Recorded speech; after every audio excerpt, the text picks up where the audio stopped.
Hello बच्चों, आज हम लोग मराठी अक्षर भारती इयत्ता 10वीं का लेसन नंबर 4 उपास इसके क्वेश्चन एंड आंसर स्टडी करेंगे। प्रश्न 1, आकृत्या पूर्ण करा। अ, पंतांची आस्था वाढू लागलेल्या गोष्टी। पंत की आस्था यानी उनके बिलीफ किन चीज़ों में बढ़ रही थी। तो पहला, आहारशास्त्राच्या पुस्तकाचे वाचन।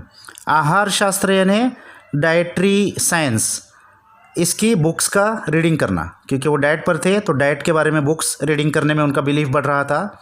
दूसरा, प्रोटीन युक्त चर्बी युक्त पदार्थ, हे शब्द आवडू लागले।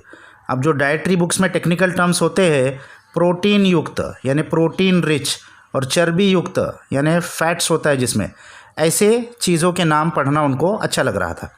और तीसरा, ताटातल्या पदार्थाऐवजी कैलरीज दिसू लागली। ताट यानी खाने की जो प्लेट होती है उसमें सब खाने की चीज़ों के बजाय उनको सिर्फ कैलोरीज दिख रही थी, यानी इसमें इतना कैलोरी, इसमें इतना कैलोरी, और बुक्स पढ़ पढ़ के वही उनके दिमाग में चल रहा था।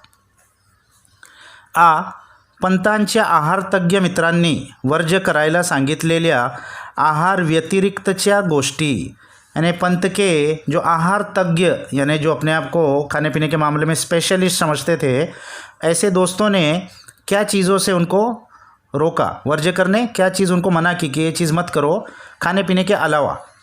तो उसमें क्या 4 चीज़ें हैं। पहला है दिवसा झोपनी सोडणे, दिन में सोना छोड़ दो। दूसरा, पत्ते खेळायचे सोडणे, वो कार्ड्स जो खेलते हैं पत्ते वो मत खेलो क्योंकि एक जगह बैठकर खेलते हैं। और तीसरा, रनिंग करने, तो इसके बजाय आप क्या करो, रनिंग करो। और चौथा, दोरीवरच्या उड्या मारणे, स्किपिंग करो। पंतांच्या आहार नियंत्रणाविषयी त्यांच्या पत्नीच्या प्रतिक्रिया। पंत के ये जो आहार नियंत्रण यानी जो डाइट कर रहे थे वो, उस पर उनकी वाइफ की क्या रिएक्शन था। तो पहला पॉइंट, रोज़ चमत्कारिक पदार्थ खायला घालने। रोज़ एकदम ही कुछ अलग अलग चीज़ खाने के लिए दे रही थी, चमत्कारिक एकदम अजीबोगरीब। दूसरा, उकडलेली पडवळे खायला घालणे व बिना साखरेचे चहा, यानी सिर्फ उबाल के पडवळ की तरकारी उबाल के देना और बगैर शक्कर की चाय देना। तीसरा, शेवग्याच्या व चवळीच्या शेंगा, भेंडी वगैरह सड़ पातळ भाज्यांचा खुराक देणे। अब वो जो शेंग होता है, इसको बोलते हैं ड्रमस्टिक, वो जो होती है, और चौड़ी की शेंगा, तो ये जो है भाजी होती है पतली होती है, ये और भेंडी, ये सब भाजी वो दे रही थी जो पतली भाजी होती है जिनसे मोटापा नहीं होता है। और चौथा, कॉलीफ्लावर गोभी वगैरह वाड़सेदार भाज्या वर्ज्य। तो कॉलीफ्लावर और गोभी, कैबेज, इन जैसे जो भाजी है जिससे वज़न बढ़ता है, तो उसको उन्होंने बंद कर दिया। प्रश्न 2, कारणे शोधा, गिव रिझन। वजन कमी करण्यासाठी न बोलण्याचा उपाय पंतांना जमणार नव्हता, कारण वज़न कम करने के लिए बात नहीं करना, ये जो सल्यूशन दिया था वो उनको नहीं जमने वाला था। क्यों? पंतांची नौकरी टेलीफोन ऑपरेटरची होती, क्योंकि उनका काम टेलीफोन ऑपरेटर का था, उनको तो दिन भर बात करनी पड़ती थी। बाबा बर्वे पंतांच्या समाचाराला आले नाहीत, कारण बाबा बर्वे पंत के पास उनका खैर खैरियत लेने के लिए नहीं आए। क्यों? उपास हे त्यांचे खास राखीव कुरान होते, क्योंकि पंत उपास पे था और उपास ये उनकी खास स्पेशलिटी थी, इसलिए वो नहीं आए। प्रश्न 3, पाठाधारे खालील संकल्पनांचा अर्थ स्पष्ट करा। इस लेसन के बेस पर ये वर्ड्स का मीनिंग बताइए।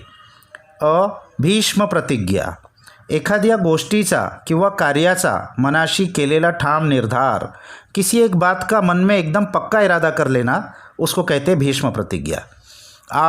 बाळसेदार भाज्या, ज्या भाज्यांमुळे कॅलरीज वाढून अंग गुटगुटीत होते अशा भाज्यांना बाळसेदार भाज्या म्हटले आहे। तो जिन सब्जियों से कैलोरीज बढ़ के मोटापा होता है उनको बाळसेदार सब्जियां कहा गया है। वजनाचा मार्ग भलत्याच काट्यातून जातो। वज़न का जो रास्ता है ये बहुत कांटों से गुजरता है। इसका क्या मतलब है? वजन कमी करण्यासाठी पंतांना जे उपद्व्याप करावे लागले त्याने जेरीस येऊन त्यांनी हे सत्य आकळणारे उद्गार काढले आहे। तो वज़न कम करने के लिए जो जो पंत को मुश्किलों का सामना आया उससे तंग आकर उन्होंने ये सच बताने वाले सेंटेन्स कहे हैं। काट्यांतून चालावे तसा हा वजन कमी करण्याचा मार्ग आहे असा या वाक्याचा अर्थ आहे। तो कांटों पे से चलना जैसा जितना मुश्किल है ऐसा ही ये वज़न कम करने वाला रास्ता है, ऐसा उन्होंने बताया है। ई असामान्य मनोनिग्रह यानी असामान्य यानी अनकॉमन कंट्रोल अपने मन पर। तो इसका क्या मीनिंग है? सगळ्यांच्या सल्ल्यानुसार वागणे, वजन कमी करण्यासाठी पराकाष्ठा करणे, भलभलते उपाय करणे याला मनाचा असामान्य निग्रह म्हणजे निर्धार असे म्हटले आहे। तो सबकी सलाह मानो और फिर वज़न कम करने के लिए बहुत मेहनत करो और अलग अलग तरीके के अजीबोगरीब उसके लिए चीज़ें करो। तो इसके लिए मन की बहुत ही अनकॉमन ध्यास चाहिए, अनकॉमन डिटर्मिनेशन चाहिए, ये उसका मतलब है। प्रश्न 4, खालील शब्द समूहासाठी पाठातून एक शब्द शोधा। ये जो सेंटेंस लिखा हुआ है इसके लिए लेसन में एक वर्ड आया है, वो ढूंढ के लिखना है। तो ठरवलेले व्रत मध्येच सोडणे, जो आपने ठहरा लिया था व्रत यानी उपास करना है या कोई भी चीज़ करना है उसको बीच में ही तोड़ देना, तो उसको क्या है वर्ड? व्रतभंग। वजन घटवण्यासाठी आहार बदलण्याची कल्पना, वजन कम करने के लिए अपने डाइट को चेंज करने की जो कल्पना है उसके लिए क्या वर्ड आया था? आहार परिवर्तन। ई भाषेचा नदीसारखा प्रवाह यानी भाषा का नदी के जैसा चलना ज़बान का, उसके लिए क्या वर्ड आया था? वाक प्रवाह। प्रश्न 5, अचूक शब्द ओळखून लिहा। अब ये 4 ऑप्शन दिया है, इसमें स्पेलिंग सही कौन सा है वो लिखना है। तो वडिलांसोबत, वडिलांसोबत के लिए सही स्पेलिंग कौन सी है इन चारों में से? Second number. तालमीला, इसके लिए सही स्पेलिंग कौन सी है? ये भी सेकंड नंबर। और ई गारहाणी, इसके लिए सही स्पेलिंग कौन सी है? ये थर्ड नंबर। इसको ध्यान में रखना है। प्रश्न 6, खालील वाक्प्रचार व त्यांचे अर्थ यांच्या जोड्या जुड़वा। वाक्प्रचार मुहावरे कुछ दिए हैं और उसका मीनिंग दिया है, उसको सही मैच द कॉलम करना है।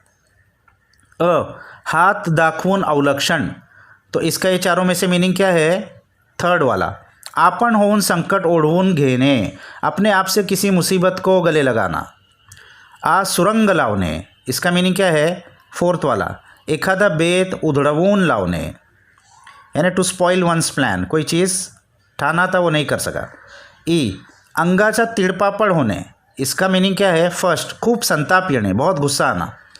और ई मूठ भर मांस चढ़ने, इसका मीनिंग क्या है? स्तुति ने हुरड़ून जाने, किसी ने बहुत तारीफ़ कर दिया तो उससे बहुत ज़्यादा खुश हो जाना।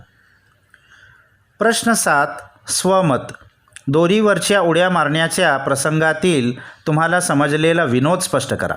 अब ये जब लेखक ने स्किपिंग स्टार्ट की थी तो उसमें क्या कॉमेडी चीज़ें हुई उसके अंदर हमको लिखना है, हमको क्या समझ में आया। तो इसका आंसर ये है।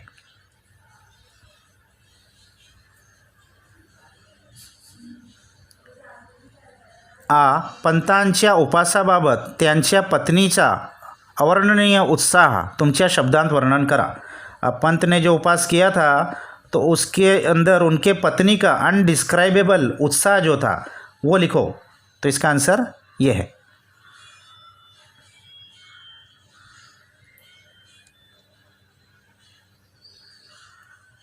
ई पाठातील तुम्हाला सर्वात आवडलेला विनोद कोणता, तो का आवडला ते स्पष्ट करा।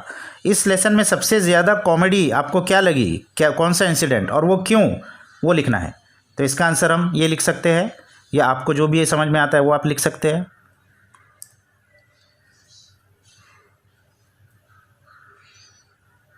और लास्ट क्वेश्चन ई, तुम्ही एखादा संकल्प केला आणि तो पूर्ण केला नाही तर कुटुंबातील व्यक्ती कोणत्या प्रतिक्रिया व्यक्त करतील याची कल्पना करून लिहा। आपने अगर ऐसा कोई संकल्प कोई ठाना है कुछ चीज़ करने का और वो फिर आप नहीं पूरा कर सके तो आपके फैमिली के लोग आपका क्या रिएक्शन होगा वो सोच कर आप लिखिए। तो इसका आंसर हम ये लिख सकते हैं, या आप लिख सकते हैं क्या हो सकता है सोच के। तो यहाँ ये क्वेश्चन आंसर्स ख़त्म हो गए बच्चों, इसको अच्छे से अपने बुक्स में लिख लो। नेक्स्ट वीडियो तक बाय बाय।